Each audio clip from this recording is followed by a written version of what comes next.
Hi, everyone. Welcome to the 2025 second annual Cat Collaborative Gala. We're so happy you're here. Can't wait to tell you what we've been up to this past year and for you to have a wonderful evening.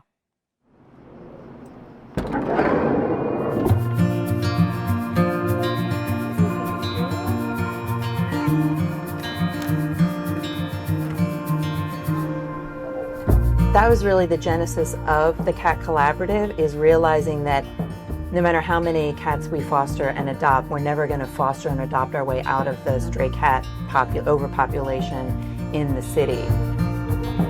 We worked for so many, or volunteered for so many organizations that were just putting a Band-Aid on the stray cat population. And we really believed that the route to fix the problem is ultimately through sterilization, through spay and neuter. We founded the organization to fill the void that we felt other 501c3s and other organizations in the city were not doing. I think that's actually been really impactful, because what we found is there are so many cats living in homes and they're beloved, but the owners, for whatever reason, and there's always, a multitude of reasons, haven't had the resources to get them spayed or neutered. Sometimes they can just come, they have their own transport, sometimes they need transport help, so we'll organise a team member or a volunteer to do the transport for them. Sometimes they need to borrow carriers from us. Whatever they need, we basically facilitate to make sure their pets get to our clinic. As of today, we have fixed 659 pet cats for community members. The majority of these are scheduled by me for the pet clinic, but also our trappers, who are absolutely amazing, as well as going out and trapping cats in the community.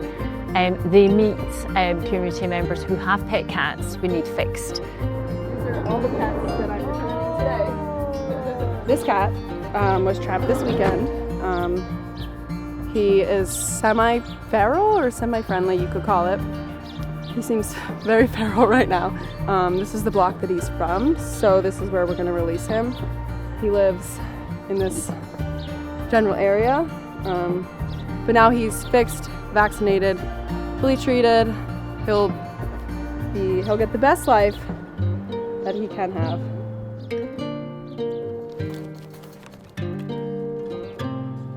I mean, he's gonna be so much happier. Right now, we are almost at 6,000 clients, and the pet clinic started in January 2023, so that is from that date to now. To be quite honest, when I look at the list, it does really stress me out sometimes. It keeps me awake at night sometimes.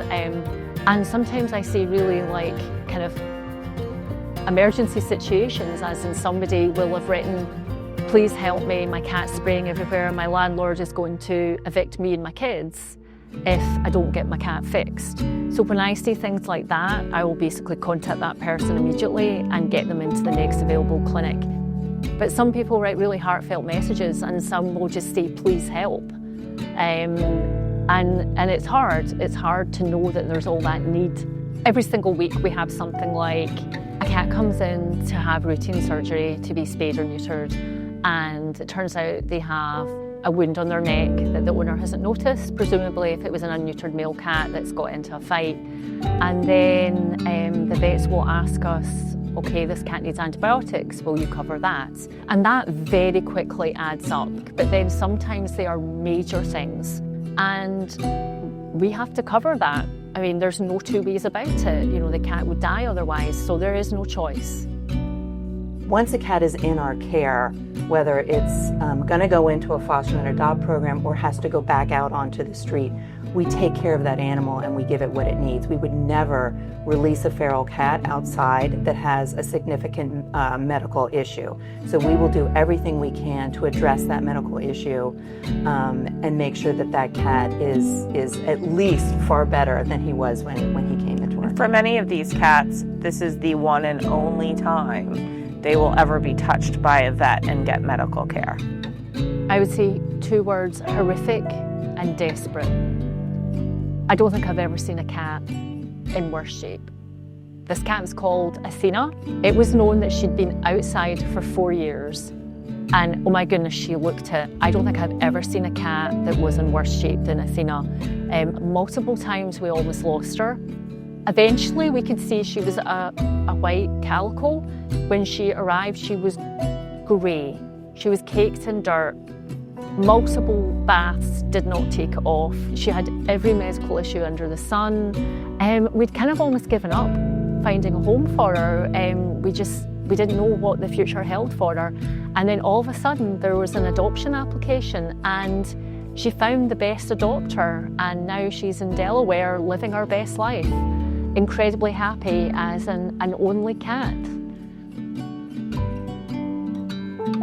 Hi, I am Randy Murphy and I live in Wilmington, Delaware, and I am the proud and grateful owner of Athena, the little warrior princess kitty.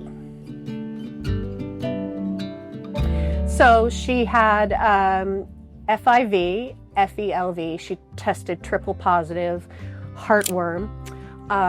She had a chunk of her tongue missing. She had the dental issues. When she first arrived, they said that she had pillow paw, which was an infection that they had to get under control. She was really beat up. She was covered in like awful tar or some substance of some sort. And so far she's been, knock on wood, she's been really good and healthy. So she definitely got a second chance through Cat Collaborative. A cat with her kind of medical conditions, uncertain future, whether they were even going to be able to help her, the cost of her care. She had all of these barriers coming in, and they saw something in her and really invested their time and their knowledge to make her well and give her a second chance. And she's thriving now, she's flourishing.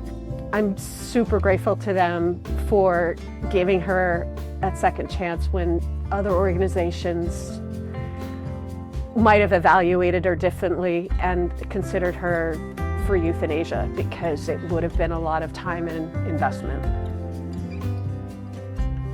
Honestly, the single moment that brings me the most joy is when she kisses me goodbye in the morning. Every morning she touches my nose. We say goodbye. And I've never had an animal do that. And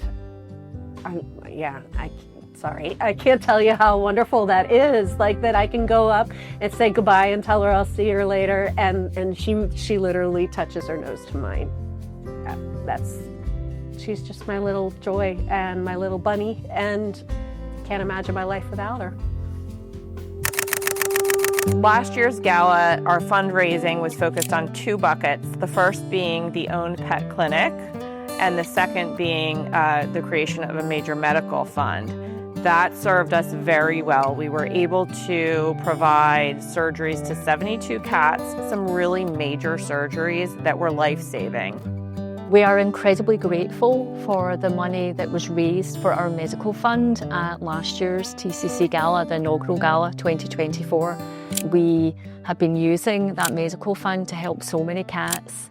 We are beyond grateful, but unfortunately that fund is running low and we really need to replenish it. Oftentimes the only time these cats will see a vet is when they come to us to be fixed. So if there's something they need done, if we can do it, it might be their only chance. What Alex and I are really proud of is when we founded TCC, our sort of business plan had us, our goal was to address 5,000 cats in 4 years. We did 5,000 cats, I think, in year 1. Our numbers now, we are almost at our 3.5-year mark, and our numbers are over 17,000. So what that tells me and Alex, and I think what should tell all of you, is that we are laser focused at getting every last dollar out of what is given to this initiative. We make those dollars work. We do it by, like I said, manpower. We have a tremendous number of volunteers.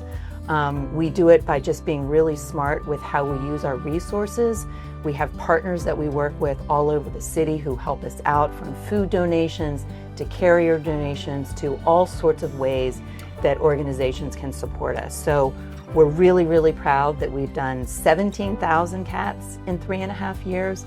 And like I think we've said before, the sky's the limit. The only thing preventing us from doing, doubling that is resources, and hopefully getting even more volunteers and people like all of you who we hope will be our ambassadors for what we're doing. This gala helps the resources that Alex and I have already dedicated and devoted to this initiative. It increases what we're able to do. It increases the number of pets we're able to address, the number of families who are able to keep their pet as a result of the services we provide. And what I'm really proud to say is that since the gala that we had last year, we've done roughly 1,700 owned pets in that time. So that is thanks to the support of so many people who were here last year, and hopefully so many more pets will be able to address after this fundraiser. If I were to describe the Cat Collaborative in one word, I would say vital.